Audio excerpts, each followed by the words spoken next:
awi genem mastu nama Sidiem. Sekarang akan melanjutkan membacakan babat Dangyang Bang Manik Angkeran yang jilid kedua.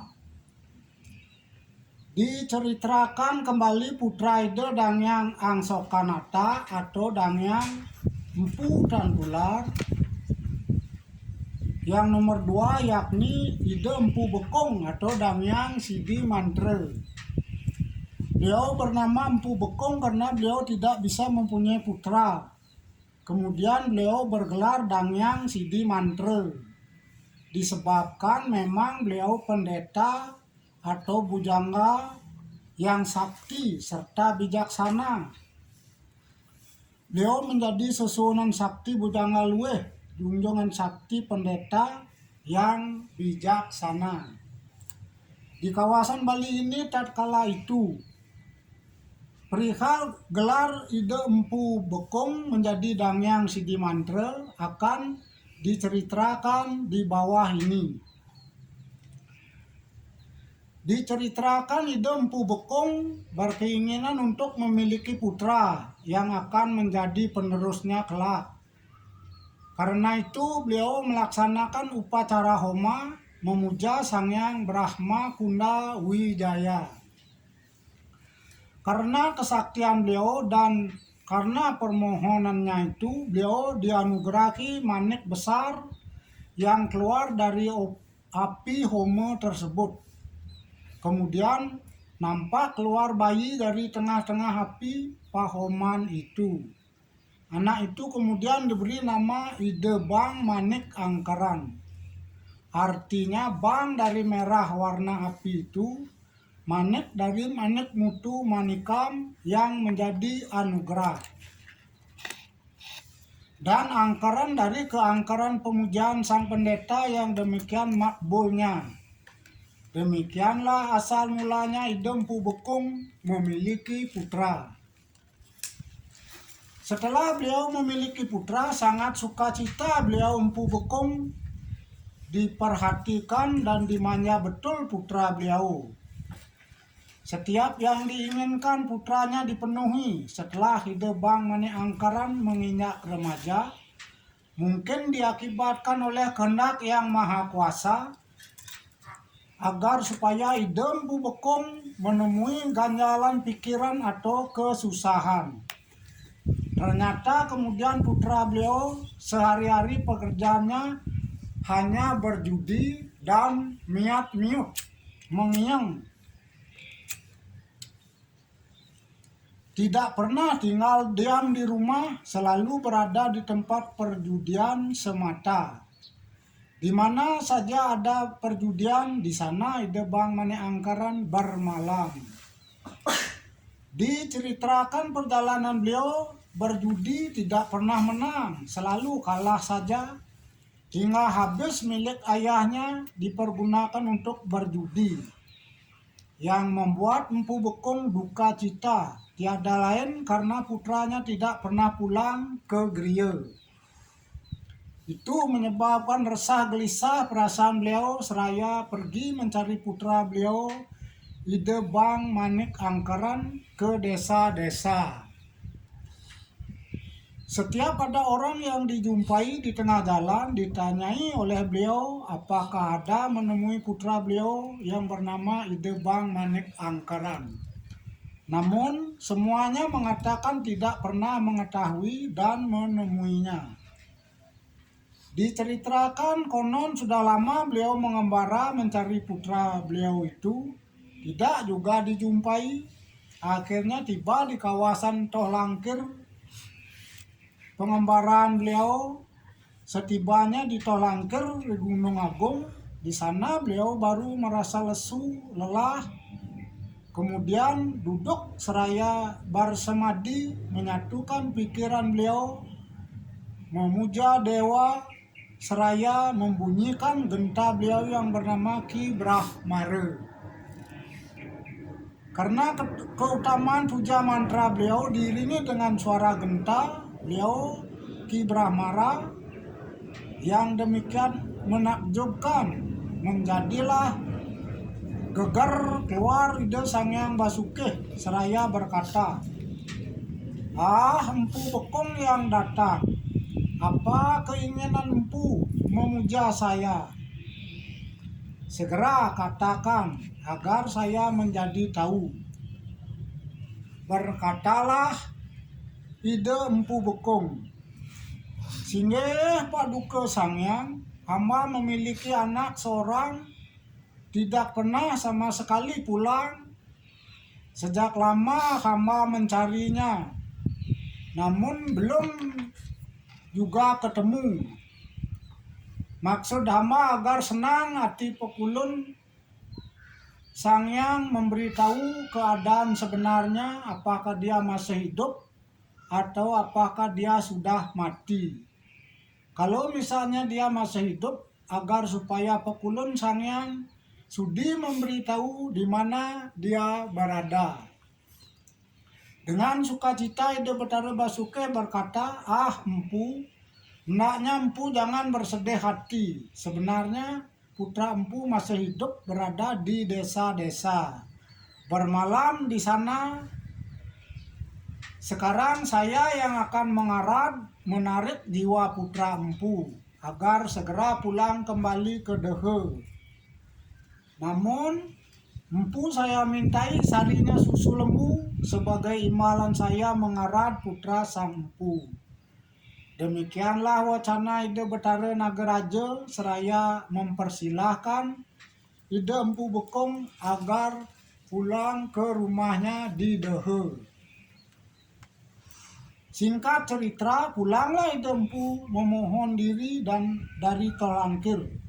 Tidak diceritakan perjalanan beliau, maka sampailah beliau kembali di rumahnya di Griya Dehe. Dan dilihatnya sang putra telah berada di rumah.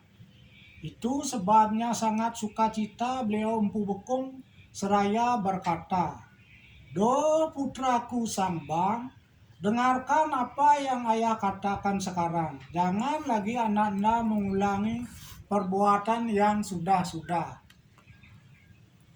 Ayah tidak sama sekali melarang Ananda untuk bermain judi, namun agar Ananda ingat juga dengan rumah Ananda. Payah ayah mencari Ananda keluar masuk ke desa-desa." Kemudian berkatalah putranya, Ide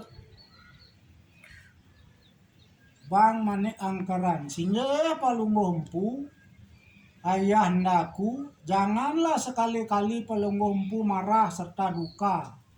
Ananda sudah menginjak dewasa. Sejak dahulu Ananda tidak pernah sama sekali berani ingkar, karena Ananda ingat sekali dengan keberadaan diri sebagai seorang putra Brahmana."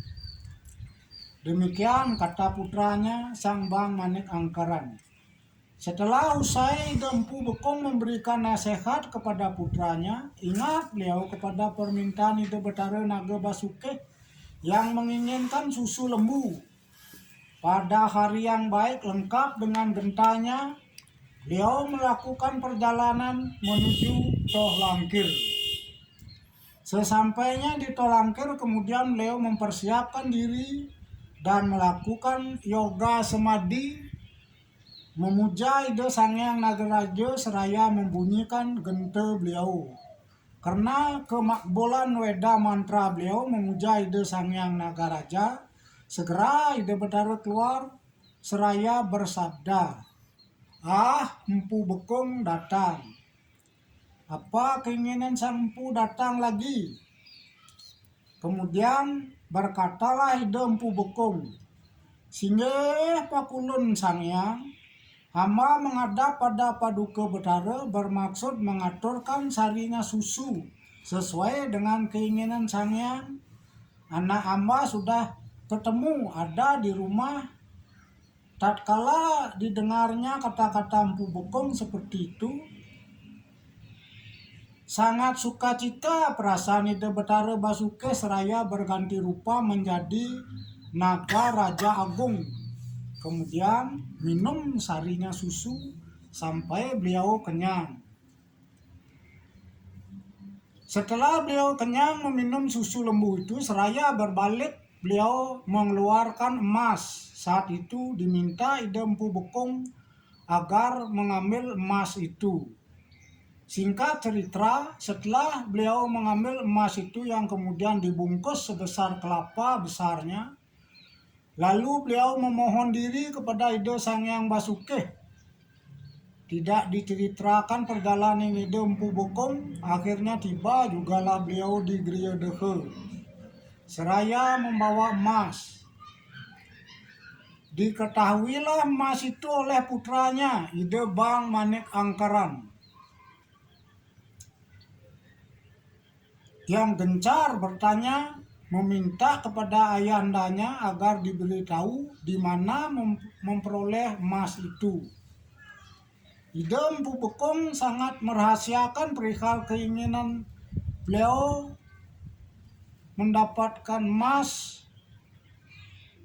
Kemohon putra beliau tetap saja gencar mencari tahu. Lalu Ide Empu berkata kepada putranya, "Aduh anak anda, jangan hendaknya anak anda gencar bertanya seperti itu akan perihal ayah mendapat emas ini.